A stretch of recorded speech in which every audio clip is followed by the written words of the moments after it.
در ادامه درس‌های گذشته بیایم امروز بخش الاینمنت شروع کنیم و همچنان قرار است یک بخش مهم را در قسمت اکسل کار کنیم که بخش کاندیشنال فورمتینگ میشه.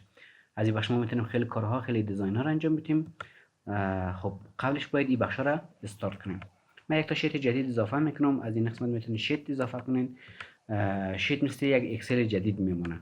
اگر شما قرار باشه که به خاطر یک موضوع چندین تا داکومنت اکسل داشته باشین، مثلا میخواین نمرات شاگردا رو برسونین، ارزیابیشون، حاضریشون، نیاز است که برای هر کدومشون یک فایل اکسل درست کنین، ولی راه بهتری است که بیاین برای هر کدومشون یک تا شیت اضافه کنین. خب در اینجا من یک مقدار دیتا رو وارد میکنم و دیتا هایی که وارد کردین میتونین جهتشون از این قسمت تنظیم کنین. مثلا این خانه رو من یک مقدار بزرگتر میکنم و میتونم از این قسمت جهتشون رو تنظیم کنم. اینا رو دوردم خواندین، سمت راست، چپ، مرکز. میتونستین جهت یک متن در سه حالت تنظیم کنین. اما سه ویژگی دیگه در اکسل اضافه شده که میتونین به حالت عمودی هم این استایل ها رو تنظیم کنین، یعنی حالت مرکز، بالا و پایین. اگر خواستین از سمت افقی و عمودی در مرکز باشه، هر دو حالت مرکز انتخاب کنین. جهتشون هم میتونین تنظیم کنین. جهتشون هم تغییر میتونین 190 درجه، 80 درجه بچرخونین. و همچنان میتونین فاصله رو اضافه کنین، فاصله قبل و هم بعد از یک دیتا. مثلا میایم این آیدی رو انتخاب میکنم، میگم قبل از آیدی یک مقدار فاصله بر من ایجاد کن و یا هم بعد از آیدی. این کارها رو از قسمت میتونیم انجام بدیم. رپ تکست چی کاربرد داره؟ بعضی نام ها که یک مقدار طولانی است. در افغانستان دیدین دیگه بعضی نام ها ماشاءالله، مثلا حاجی محمد علیداد کریمی اقسم یک چیز. باز اگه این نفر دکتر چیز هم باشه اینجا میتونین اضافه کنین. فعلا نام از نفر طولانی شده، اصلا میپره یک ستون بعدی. در این حالت ما باید چی کار کنیم؟ دو راه داریم. یا بیایم ایره بزرگ کنیم که سل ما امو استایل اکسل ما خراب میشه. یک راه دیگه هم وجود داره، میتونین اینو میره انتخاب کنین و بیاین روی رپ تکست کلیک کنین. رپ تکست میای میشکنه و چند تا انتر بر شما میزنه. یه کاربرد رپ تکست. آپشن بعدی مرج میشه. مرج دوردم خواندین، سل ها رو با هم مرج میکنه. این قسمت من میایم انتخاب میکنم، بالای مرج کلیک میکنم، کل اینا رو مرج میکنم و در اینجا میتونم دیتا های خودم نوشته کنم. بعد که دیتا رو نوشته کردین، اگه خواستین جهتشون رو تنظیم کنین، از این آپشن ها استفاده کنین. قسمت بعدی مربوط به نمبر میشه. میتونین استایل های نمبر تنظیم کنین. دوستا این قسمت هایشون هم خودتون کم بیش کار کنین. این قسمت ها با این محیط ها هم آشنا شوین. گرچه اینمی موضوع است ولی بعضی وقتا یگان تا آپشن اضافی داره. این قسمت هایشون خودتون کوشش کنین که کار کنین. از این قسمت ما میتونیم نمبرها رو تنظیم کنیم. در اکسل نمبرها به حالت های مختلف است. مثلا یکی از نمبر جنرال است. نمبر جنرال رو نمبر ساده رو میگه. ما میتونیم حالتاشون رو تغییر بدیم. مثلا حالت کرنسی اضافه میکنیم، واحد پولی. واحد پولی را به صورت پیشفرض دلار میگیره. باز ما میتونیم واحدهای پولی دیگه را تغییر بدیم. خب در اینجا یک دو تا اشاری داره. اشاریش ما میتونم حذف کنم. روی این قسمت کلیک میکنم، اشاری را حذف میکنم. یا میتونم اصلا اشاری اضافه کنم. اگر روی این قسمت کلیک کنین میتونین چندین تا اشاری اضافه کنین. و حالت های نمبر دیگه هم هست به جز واحدهای پولی. در این قسمت میایم.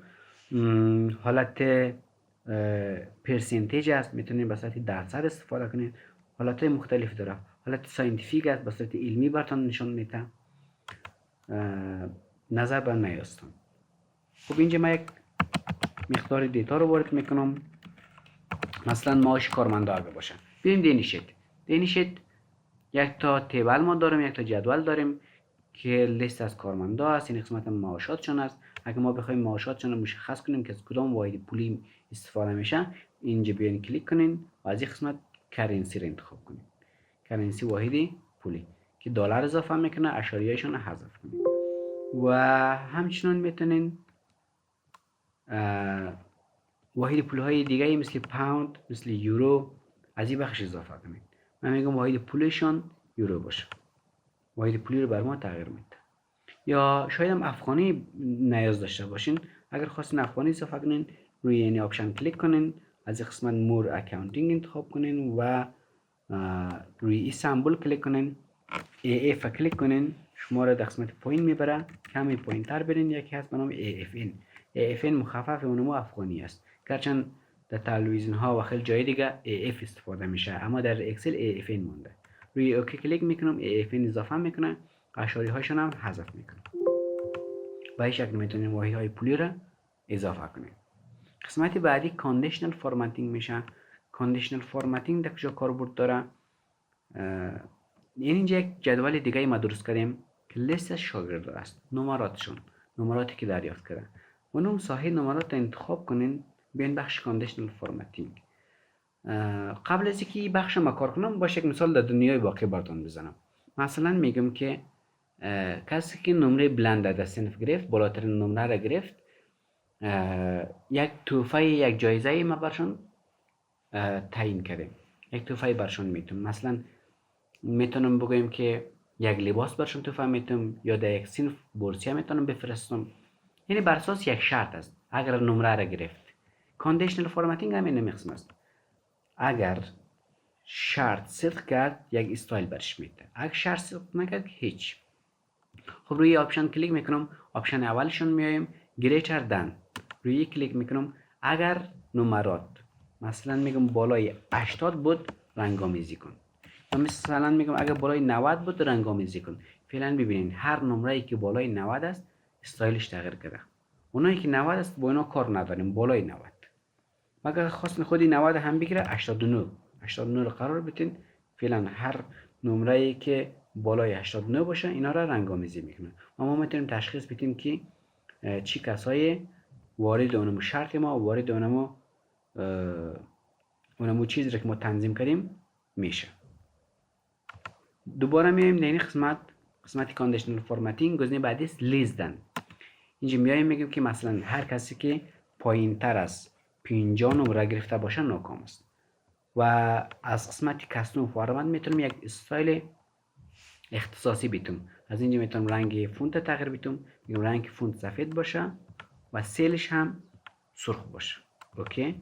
فعلا ببینین کسایی که پایین تر از 50 نمره گرفتن، رنگ سیل سرخ شده و نوشتهشون هم سفید. اوکی.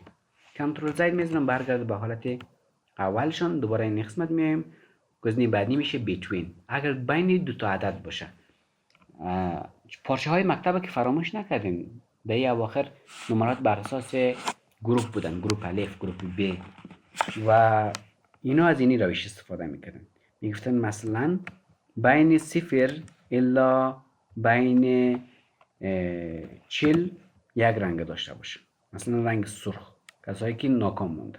میتونین اینجا چندین تا شرط تنظیم کنین. یک بار دیگه میایم از قسمت بیتوین انتخاب میکنم، شرط بین این دو عدد انتخاب میکنم. میگم اگر بین 40 و 70 بود، یک دیزاین دیگر را اعمال کن. کدام دیزاین؟ مثلا رنگ زرد. اوکی، رنگ زرد اعمال میکنم.